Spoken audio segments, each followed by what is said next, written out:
صدیوں پرانی بات ہے، ملک یمن پر ایک بادشاہ حکومت کرتا تھا۔ بادشاہ رحم دل اور انصاف پسند تھا، اپنی رعایا کا بہت خیال رکھتا تھا، پڑوسی ملکوں سے اچھے تعلقات ہے، وہ جنگ و جدل سے بھی پرہیز کرتا تھا۔ بادشاہ کی طرح شہزادی بھی رعایا کا بہت خیال رکھتے تھے۔ ایک دن ملکہ کا ہیرے جواہرات اور قیمتی موتیوں والا ہار گم ہو گیا۔ محل کے دروگے نے بہت کوشش کی ہار مل جائے، مگر ہار نہ ملا۔ اس نے انعام کا اعلان بھی کیا، مگر کسی نے بھی اتنا قیمتی ہار واپس نہ کیا۔ آخرکار معاملہ بادشاہ تک پہنچا۔ اس نے دربار میں اعلان کیا کہ ہمیں اپنے نوکروں خدمتگاروں پر بھروسہ ہے، مگر افسوس ان میں سے کسی نے نمک حرامی کی ہے اور ہار واپس کرنے پر تیار نہیں۔ کوئی ایسا ذہین آدمی چاہیے جو ہمیں ہار ڈھونڈ کر دے، ہم اسے مالا مال کر دیں گے۔ بہت سے لوگ آئے، انہوں نے نوکروں خادموں سے پوچھ گچھ کی، مگر کوئی بھی ہار واپس کرنے پر تیار نہ ہوا۔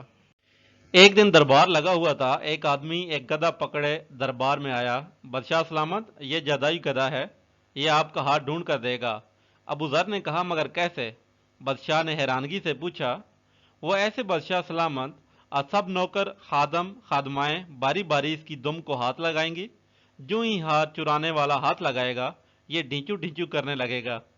سارے درباری حیران ہو گئے، انہوں نے کہا ہمیں ہار سے غرض ہے۔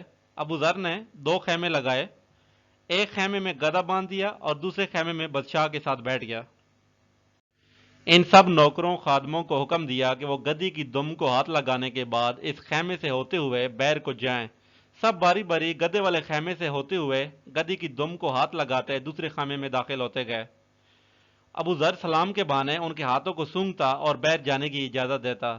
نوکر خادم آتے گئے اور ان کے ہاتھ سونگھتے انہیں بیٹھ جانے کی اجازت دیتا جا رہا تھا کہ اچانک ایک خادم کو پکڑا اور بادشاہ سے کہا، بادشاہ سلامت، یہ آپ کا چور ہے، اس نے ملکہ صاحبہ کا ہار چرایا ہے۔ جب بادشاہ نے اس کی طرف دیکھا، وہ بادشاہ کے قدموں میں گر گیا۔ بادشاہ سلامت، مجھے معاف کر دیں، میں لالچ میں پڑ گیا تھا، میں ابھی ہار واپس کرتا ہوں۔ بادشاہ نے اسے ہار لانے کا حکم دیا اور ابو ذر سے پوچھا، تم نے بڑی آسانی سے چور پکڑ لیا، یہ کیسے ممکن ہے؟ کیا گدھے نے تیری مدد کی؟ ابو ذر نے مسکراتے ہوئے کہا، بادشاہ سلامت، میرے گدھے میں کوئی کوالٹی نہیں، گدھا تو گدھا ہوتا ہے، میں نے اس کی دم پر تیز خوشبو لگائی تھی اور مشہور کیا تھا کہ چور دم کو ہاتھ لگائے گا وہ بولنے لگے گا۔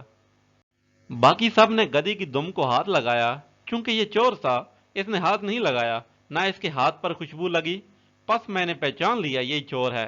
اتنے میں وہ نوکر ہار لے آیا، اس نے بادشاہ کو دیا۔ بادشاہ نے حسب وعدہ ابو ذر کو ڈھیروں انعام دیا۔